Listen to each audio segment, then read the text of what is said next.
Oke, baik. Ini saya akan mempresentasikan eh, hasil jurnal saya yang telah saya analisis untuk memenuhi tugas akhir dari mata kuliah mikrobiologi industri dengan dosen aku Ibu Mardawati.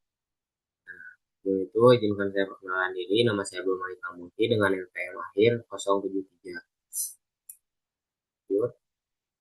Di sini ada judulnya yaitu Bioprocess Optimization for Enhanced Xylitol Synthesis by New Isolate Nearzima Caribica CP02 using rice straw, Jurnal Biotechnology for Biofuels and Bioproducts. Nah, lanjut, apa itu hidrolin?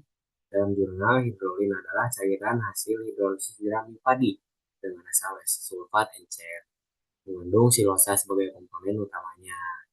Hidrolin juga mengandung inhibitor seperti asam asetat, furfural, dan HMF, sehingga perlu detoksifikasi terlebih dahulu.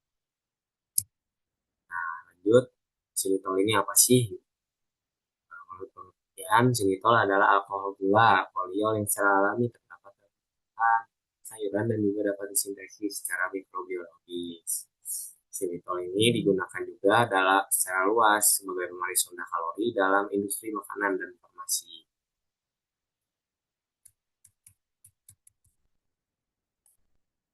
Oke, lanjut. Ada proses produksi. Dalam jurnal ini, pretreatment dilakukan secara kimia gitu, menggunakan asam sulfat encer untuk melepaskan silosa dari fraksi hemiselulosa. Setelah itu dilakukanlah proses detoksifikasi untuk menghilangkan senyawa inhibitor yang dapat mengganggu fermentasi. Lanjut, proses fermentasi yang dilakukan oleh mikroorganisme Meierogima caribica PP02 yang mana silosa hasil hidrolisis difermentasi yang terbukti mampu menghasilkan xylitol dalam jumlah tinggi. Nah, proses yang berlangsung secara mikroaerobik dengan optimasi pada beberapa parameter, pH, suhu, waktu fermentasi, serta konsentrasi kolom dan substrat. Optimasi ini juga dilakukan menggunakan metode CCD, metode statistik Central Composite Design. Lanjut, adapun hasil produknya adalah xylitol yang diperoleh dari konversi silosa menggunakan mikroorganisme Meierogima caribica CP02.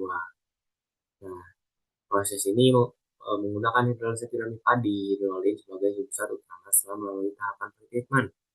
Nah, dengan setelah dilakukan optimasi gitu, dengan kondisi fermentasi, pH, suhu, dan konsentrasi substrat, lalu didapat juga hasil konsentrasi tertinggi sebesar 17,1 gram per liter dengan yield konversi sebesar 0,7 gram per gram silosa.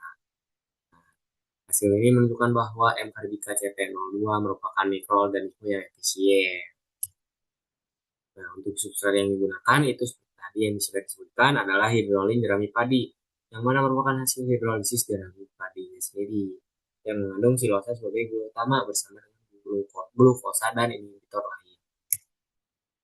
Mikroorganisme yang digunakan adalah Meierogima caribica CP02 yang merupakan isolat baru dari tanah, mampu mengonversi silosa menjadi xylitol secara efisien. Kesimpulannya dari jurnal yang telah dianalisis bisa dilihat gitu bahwa mikroorganisme Meierogima caribica CP02 punya potensi yang besar sebagai mikroba penghasil xylitol dari jerami padi limbah pertanian yang selama ini masih kurang dimanfaatkan. Setelah jerami padi diproses dan diambil silosanya, mikroba mampu menghasilkan konsentrasi dengan hasil yang cukup tinggi, yaitu 17,1 gram per liter dan efisiensinya dengan yield sebesar 0,75 gram per gram dengan proses yang sudah dioptimasi. Mana penelitian ini juga membuktikan bahwa kita dapat mengubah limbah jadi produk yang bernilai ekonomis sambil tetap ramah lingkungan. Ini juga jadi langkah penting menuju bioproses yang berkelanjutan. Oke, di sini ada review untuk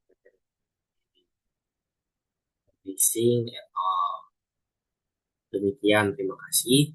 Mohon maaf apabila masih banyak kurangnya, apabila masih ada perkataan yang salah, mohon dimaafkan juga karena manusia tentu salah. Demikian, terima kasih. Assalamualaikum warahmatullahi wabarakatuh.